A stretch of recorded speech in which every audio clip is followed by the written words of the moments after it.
Hi, it's Pete here again, and today we are looking at some wonderful dies from Tim Holtz. We're also going to be looking at Tim's tools. I know you've seen them before, but we're going to show a different way of kind of using them.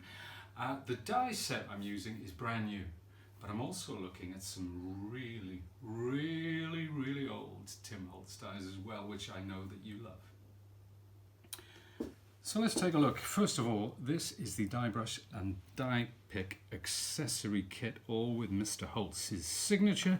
It's an absolute essential for me and anybody who works with die cutting, I believe.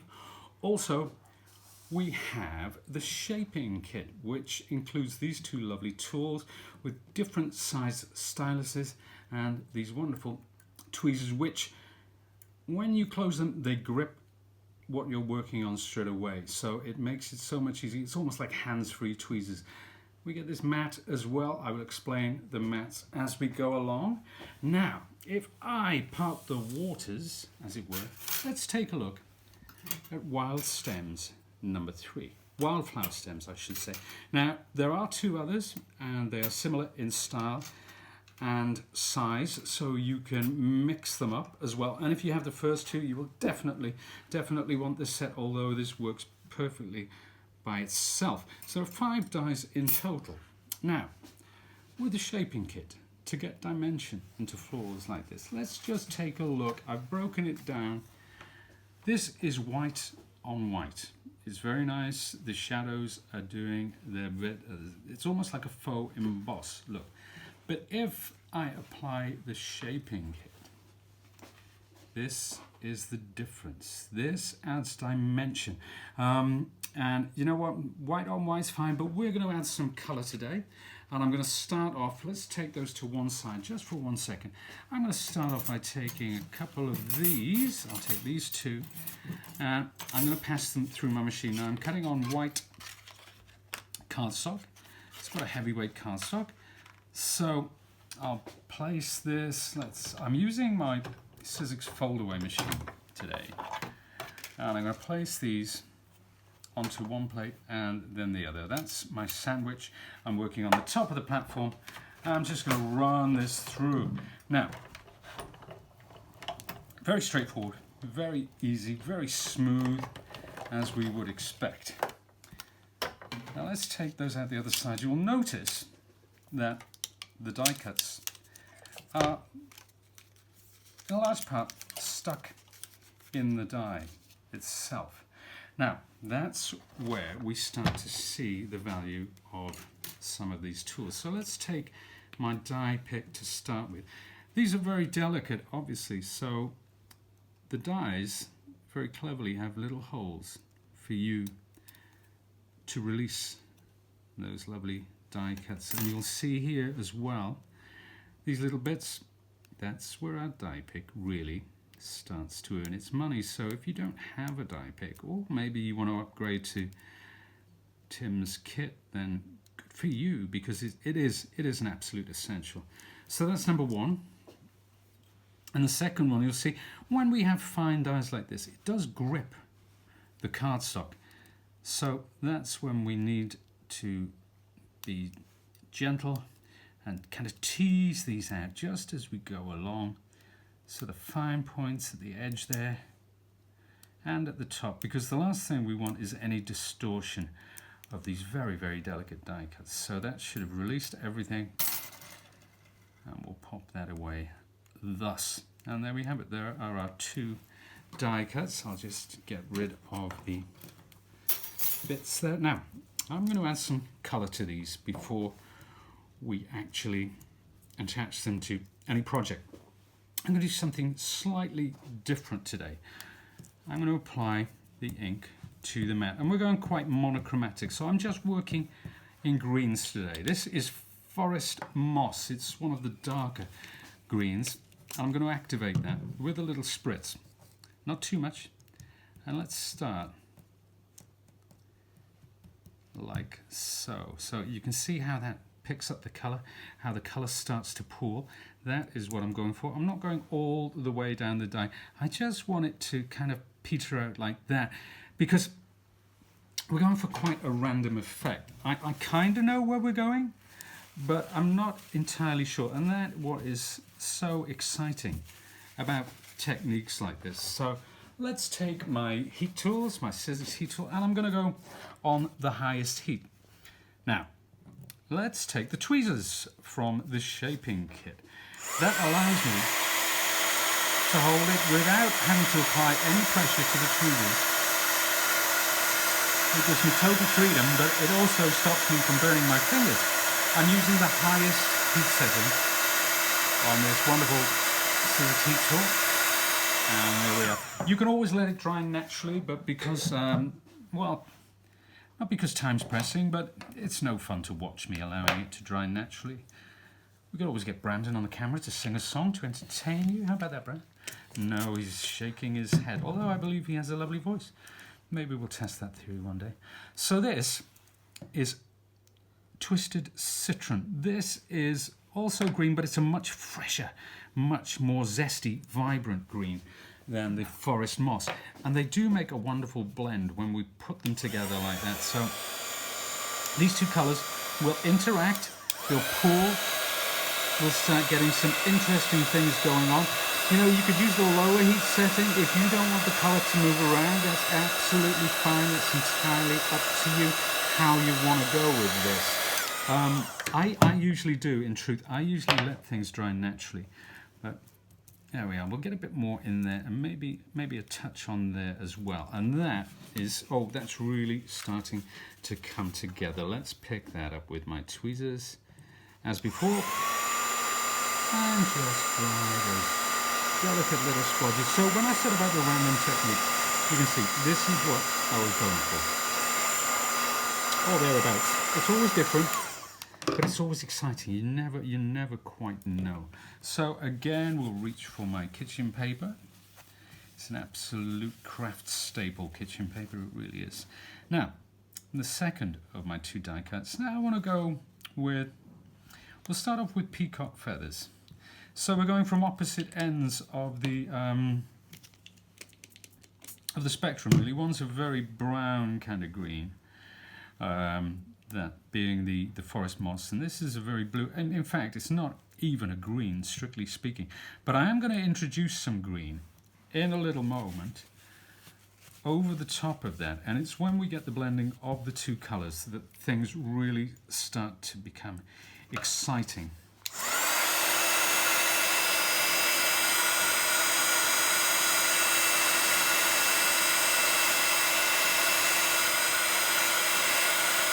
Dry that off. Now I'm going to go for colour. I'm going to take some pine needles.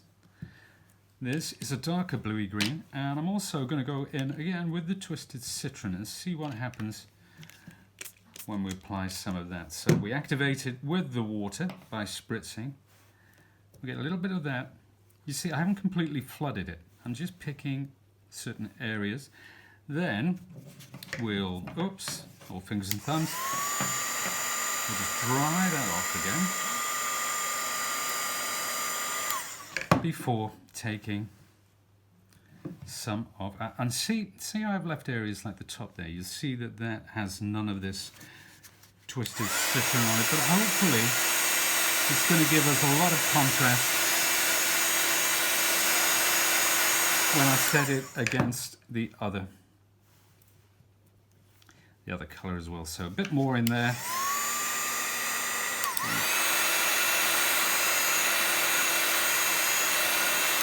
And there we have it. Those are the two. So when they are overlaid, obviously they will get. We will get that lovely contrast that we're looking for.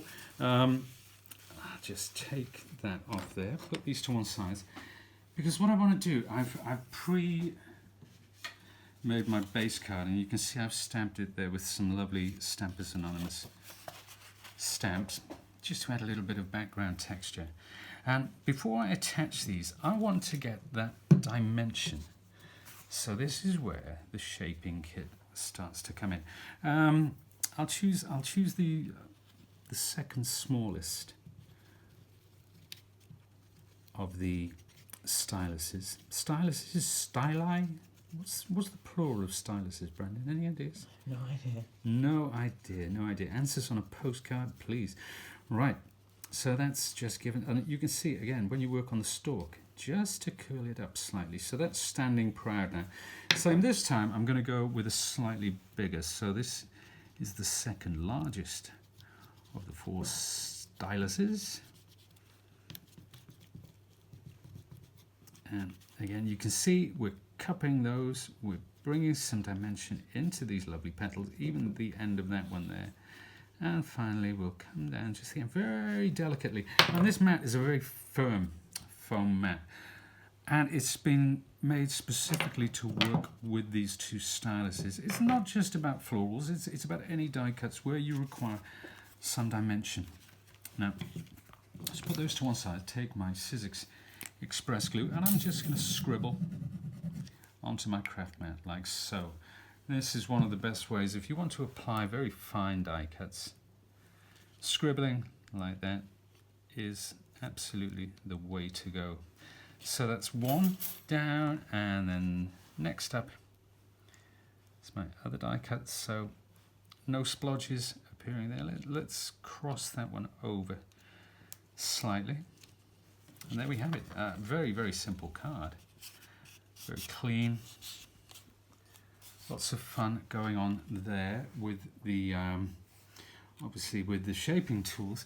And let's have a look at some other examples while we've got that there. Now this one, Partners, this was done using exactly the same techniques. You can see very different colors, but we've got that sense of dimension created with our shaping tools. Let's have a look at a few others. Now this is just using the Sizzix neutral cardstock there. Then finally that's just black. Now this one is flat. This one I haven't used the shaping tools. I didn't feel for a silhouette that it was absolutely necessary. Then how about some rust techniques using acrylics and some luster waxes or gilding waxes. There's also this lovely floral frame. That is one of Tim's Impresslets. That is also a chapter 1 die. Then here, just craft card. Few splodges of acrylics on there, and the alphabet, that's one of Tim's alphanumeric dies as well.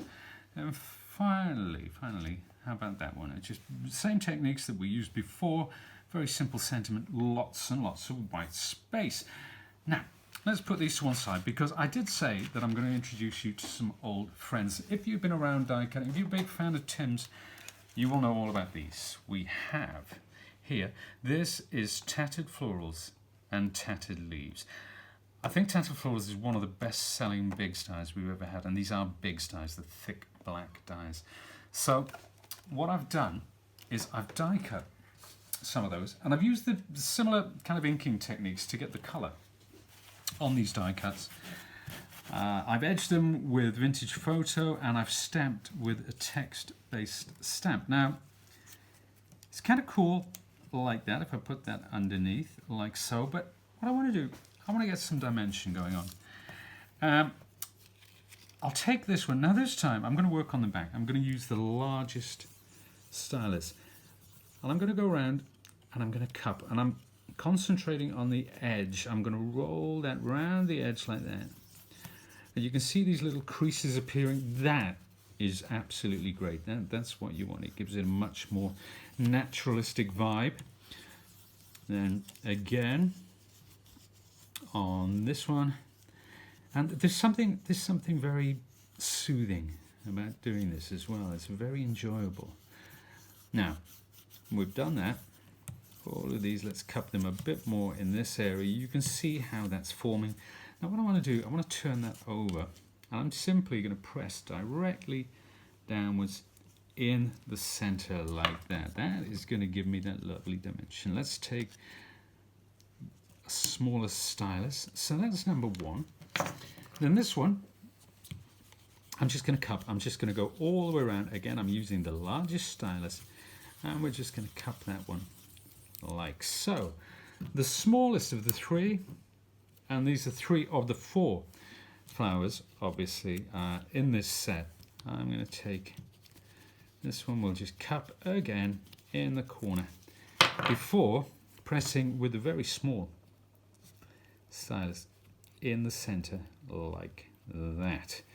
Let's just take our leaf and see what we can do with that. Now I'm going to work again on the edges and at that, and then on this side I'm going to go the other way. So you see how it kind of forms in and a gentle kind of S shape, a double curve there.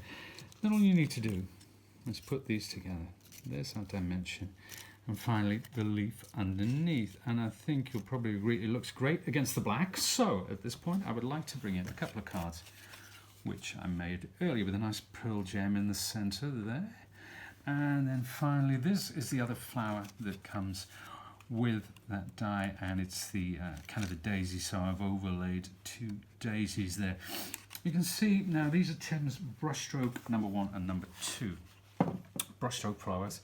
I've used the shaping kit very subtly on the leaves and of course around the edges of the petals with that one, and then this is the other set of Brushstroke dies there. You can see used inks again, but getting that bit of dimension really pays dividends.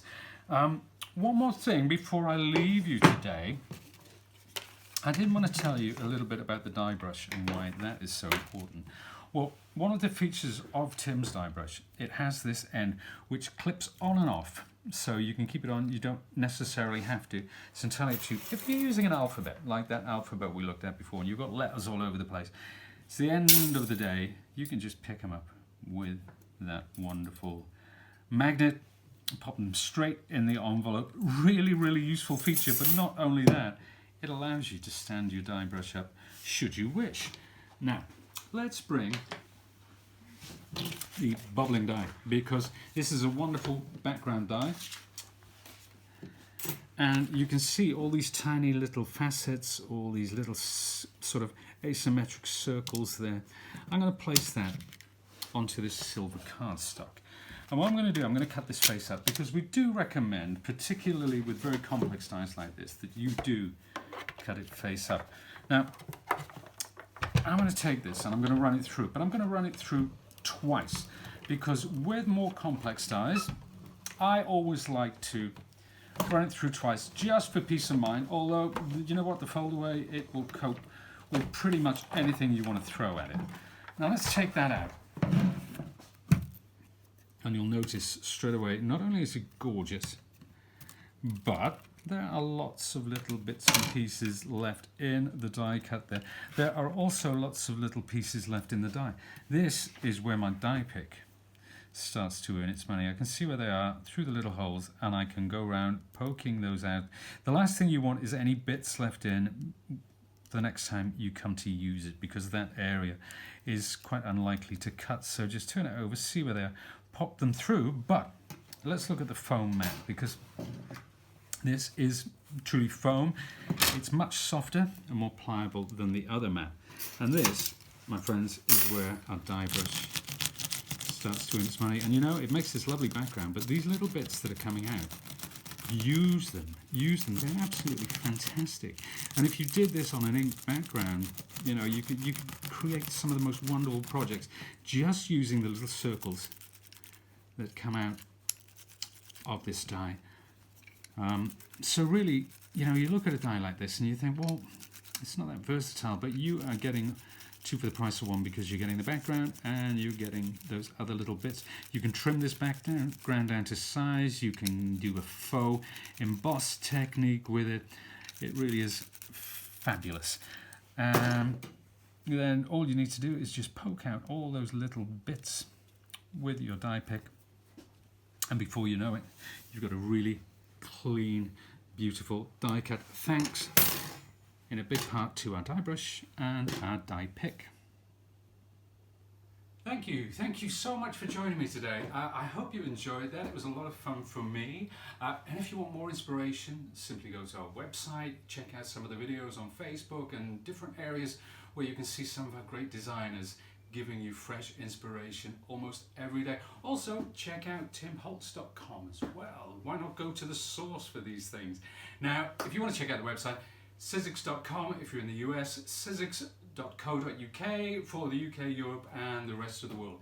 Thank you very much for joining me. I'll see you again soon.